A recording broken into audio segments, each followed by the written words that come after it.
Halo sahabat Renungan TV, di era zaman ini kita sering menjumpai orang-orang yang mengaku dulunya adalah seorang mantan Kristen dan merupakan pendeta, pastor, dan bahkan lulusan S3 Vatikan. Namun setelah ditelusuri, ternyata semuanya adalah bohong. Berbeda dengan video kita kali ini, yakni 10 pendeta yang awalnya adalah mantan ustadz, haji yang akhirnya memilih masuk Kristen dan menjadi penginjil. Namun sebelum lanjut, bagi yang belum subscribe, silahkan tekan dulu tombol subscribe-nya agar tidak ketinggalan akan berita-berita terbaru dari kita. Yuk kita lanjut.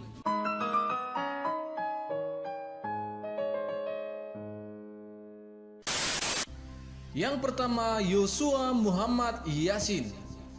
Yosua adalah nama baptisan setelah menjadi seorang Kristen, sedangkan Muhammad Yasin adalah nama kelahirannya. Ia terlahir dari keluarga muslim yang taat. Ayahnya seorang kiai, ibunya seorang ustazah, dan dia sendiri merupakan seorang ustadz, mantan guru agama Islam yang sekarang menjadi hamba Tuhan. Dulu, Yosua sangat membenci Kristen, bahkan berniat mengislamkan para pendeta, namun tidak berhasil setelah beberapa pendeta ia jumpai. Dan awal Yosua percaya Kristus adalah karena ia bermimpi melihat cahaya putih dengan suara, "Akulah jalan dan kebenaran dan hidup. Tidak ada seorang pun yang datang kepada Bapa kalau tidak melalui aku." Lalu ia mencari di mana ayat itu tertulis dan ternyata ada di dalam Alkitab.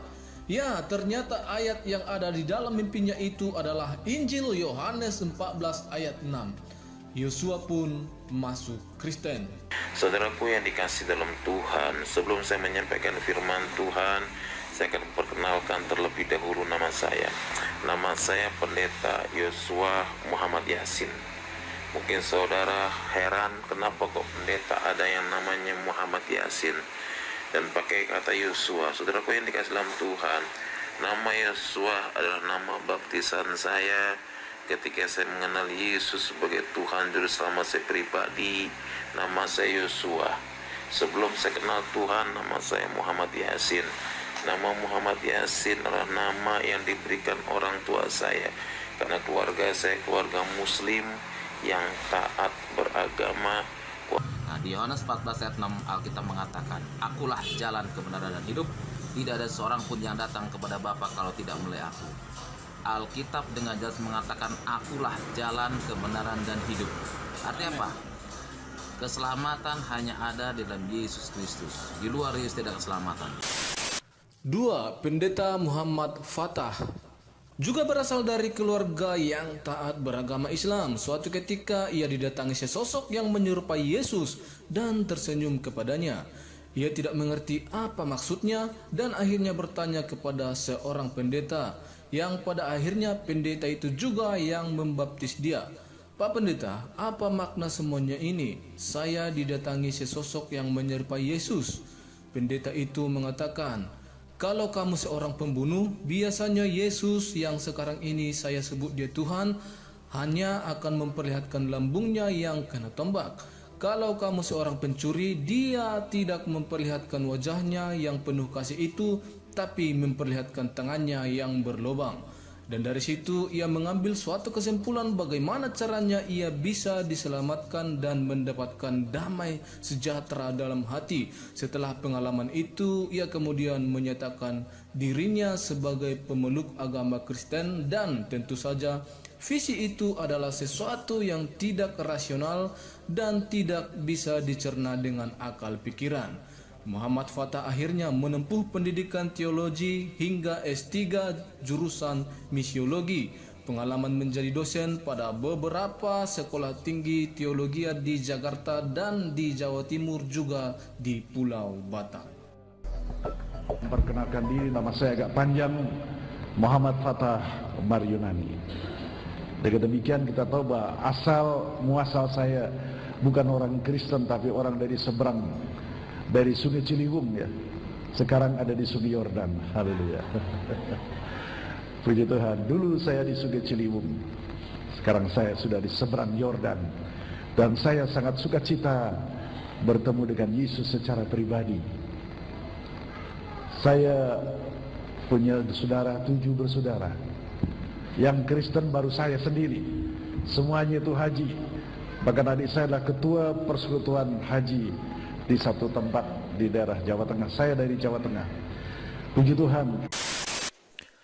3. Fakri Bayrudin. Fakri Bayrudin adalah seorang mantan ustadz dan pernah menjadi kepala diklat Laskar Jihad di Sukabumi yang pernah menyerbu gereja di Situbondo dan gereja di Tasikmalaya. Awalnya ia sangat membenci Kristen dan berniat membunuh para pendeta.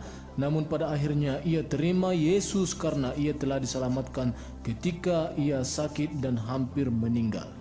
Ya udah, saya kesaksian lagi. Nama saya Fakri Bayrudin, saudara. Fakri itu, saudara, itu artinya pemberi cahaya. Bari itu sambil, din itu menunjuk bahasa Arabnya. Kalau bari bahasa Sundanya sambil, kalau din bahasa Arabnya adalah orang yang beragama. Jadi Fakri Bayrudin itu orang yang beragama sambil memberikan cahaya. Dari umur 3 tahun saya hidup di pesantren. Akhirnya saudara, umur 11 dan 12 tahun saya dinobatkan menjadi seorang ustadz. Seorang ustadz adalah guru ngaji di setiap musola, guru ngaji di setiap pesantren, guru ngaji dan guru ngaji yang kasih belajar ngaji kepada anak-anak. Sketsa itu gambar datang kepada saya dan saya katakan, ini Tuhan orang Nasrani yang ada di situ, kenapa datang kepadaku? Mau apa? Dia hanya 2 patah kata. Kalau seorang perwira hanya sepatah kata, hambaku akan sembuh. Tuhan Yesus 2 patah kata bilang kepada saya, kalau engkau tetap begini, mati. Kalau engkau mau ikut aku, hidup.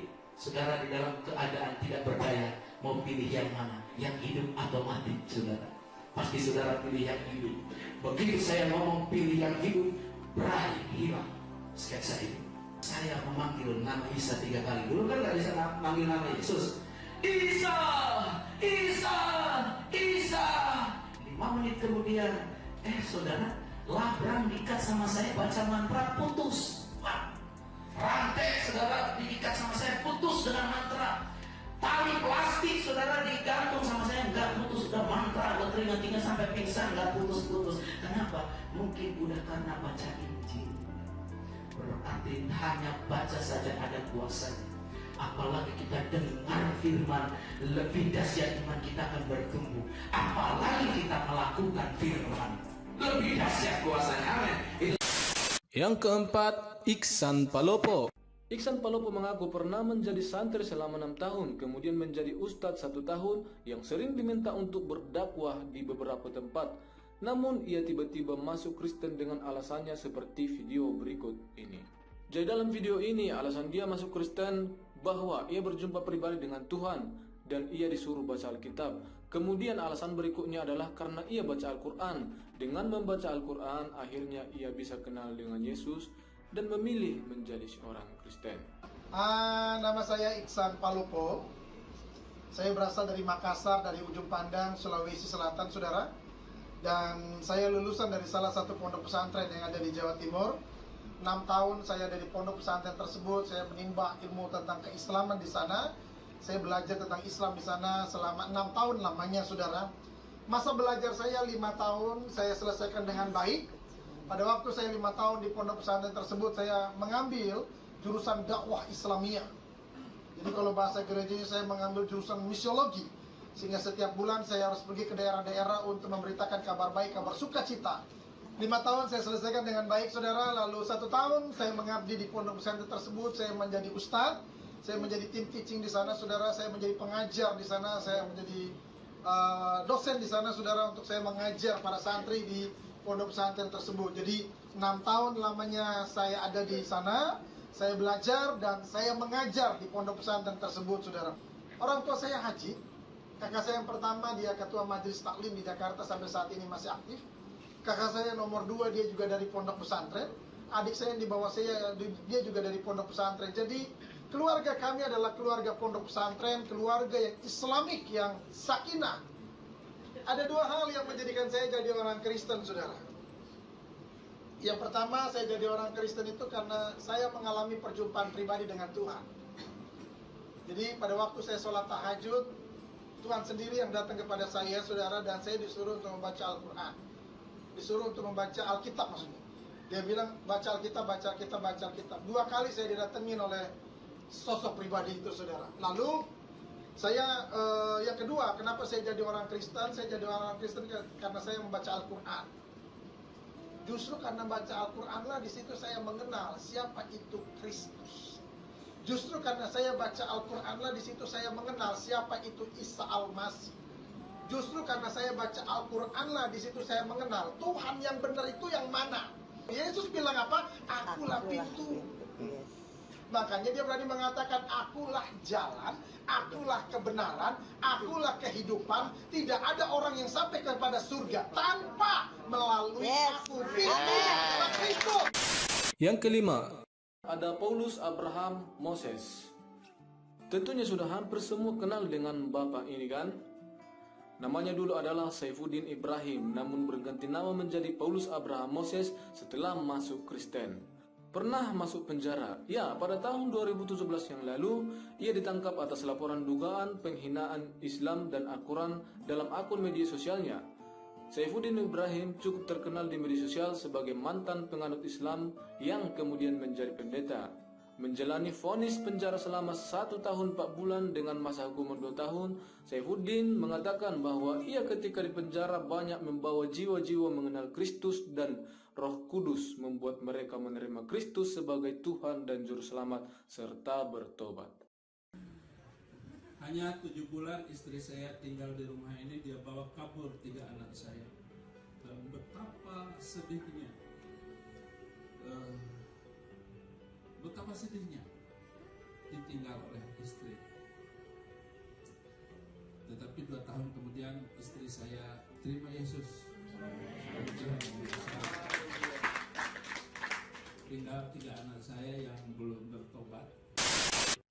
Yang keenam, Junaidi Salat. Junaidi Salat dulunya adalah merupakan seorang aktor yang populer di film lawas Ali Topan, Anak Jalanan, serta pernah berakting dengan Rano Karno dan kini berceramah sebagai pendeta Kristen.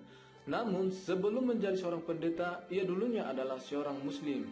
Ia memutuskan masuk Kristen di era 80-an setelah mendapat penampakan Yesus Kristus. Oke, ya perkenalkan nama saya Junaidi Salat. Jadi dulu saya sholat melulu. Lalu di tengah jalan itu saya bawa mobil, saya ngomong aja begitu. Yesus, engkau itu Tuhan atau bukan? Gitu. Saya ini bingung. Mau jadi Kristen saya takut, mau jadi Islam kok kayaknya saya udah gak kepengen gitu. Ini gimana saya gitu. Nah disitulah urapan Tuhan itu turun. Saya dijamah dan menangis sejadi-jadinya. Kalau ditanya nangis kenapa saya juga gak tahu. Ya, tetapi saya merasakan ada pelukan yang penuh kasih gitu. Yang berkata di hati saya, ya seperti Allah itu seperti dia, Tuhan itu seperti menemukan anak yang hilang gitu. Lalu saya dijamah dan di situ saya mendengar dia berkata, akulah Yesus Tuhan dan Juru Selamat dunia, kalau kamu tidak percaya kamu mati, katanya gitu. Yang ketujuh, Yusuf Roni. Sejak kecil, Yusuf Roni telah dididik oleh keluarga dalam agama Islam yang sudah menjadi agama turun-temurun bagi keluarga Kemas di Palembang. Kemudian ia aktif dalam beberapa organisasi muda Islam. Ia begitu gigih memperjuangkan ideologi Islam dalam kesempatan apapun. Namun ia tidak pernah mendapat kepuasan rohani dan hidupnya selalu gelisah karena rohaninya tidak mendapatkan ketenangan. Bahkan diliputi tanda tanya tentang kepastian keselamatan. Hingga akhirnya ia memutuskan untuk masuk ke Kristen karena tertarik dan kini ia menjadi seorang hamba Tuhan. 8. Effendi Usman. Effendi Usman merupakan anak pesantren yang berasal dari Aceh Utara, namun kini ia telah menjadi penginjil Kristen. Di dalam pemazmur dikatakan, biarlah semua yang bernafas memuji Tuhan. Bapak Ibu, perlu Bapak Ibu ketahui, ketika Anda dan saya bersaksi tentang kekayaan, Anda sukses, malaikat di surga tidak akan bersorak-sorak. Malaikat bersurga tidak akan bertepuk tangan. Ketika Anda bersaksi dari miskin Anda menjadi kaya setelah mengenal Tuhan, mengikut Tuhan, Malaikat di surga pun Bapak Ibu tidak akan menepuk tangan, bertepuk tangan, bersorak-sorak. No, tidak akan. Tahu Bapak Ibu, kapan malaikat bertepuk tangan? Ketika Anda dan saya bertobat. Disinilah malaikat bersorak-sorak. Berlibu-ribu, berlaksa-laksa malaikat bersorak-sorak ketika ada orang yang bertobat. 9. Pendeta Daud Silwanus Rajawali. Ia adalah kiai ilmu hikmah dan suatu ketika seorang anak muda yang bernama Alfian mendatangi dia di sebuah masjid. Dan ternyata Alfian adalah malaikat yang diutus Tuhan supaya ia bertobat. Ternyata cara Tuhan untuk membuat kita bertobat dan percaya kepada Tuhan berbeda-beda. Tapi semua itu karena kasih karunia Tuhan kepada kita manusia. Diri saya sudah ada Yesus. Entah bagaimana saudara, pikiran saya itu langsung dijamah Tuhan. Saat itu langsung saya pasrah. Dan saya ucapkan di pengimaman itu, Yesus atau Isa Al-Masih, apabila Engkau Tuhan dan Allahku yang harus aku sembah mulai saat ini, dan mulai saat ini aku ikrarkan di hadapanmu bahwa Engkaulah juru selamat pribadiku. Di saat mana saya lakukan itu saudara, ada sukacita besar yang masuk dalam diri saya. Saya rasa begitu luar biasa saat itu. Saya sukacita, ada damai sejahtera karena saya sudah izinkan itu masuk dalam diri saya. 10. Ahmad Supena. Ahmad Supena berasal dari Pangkal Pinang, merupakan mantan pendakwah. Namun kini ia telah menjadi pendeta. Saya dihampiri pada jam 1 malam. Saya biasa jam 1, jam 2 itu saya sholat tahajud atau sholat malam, lailil. Jadi itu ada datang gemuruh ke tempat saya, dibilang, engkaulah yang suka mengganggu aku. Kamu dulu suka berkhotbah, berceramah di mana-mana, banyak orang-orang Kristen mengikuti. Akhir orang Kristen kamu sahadatkan.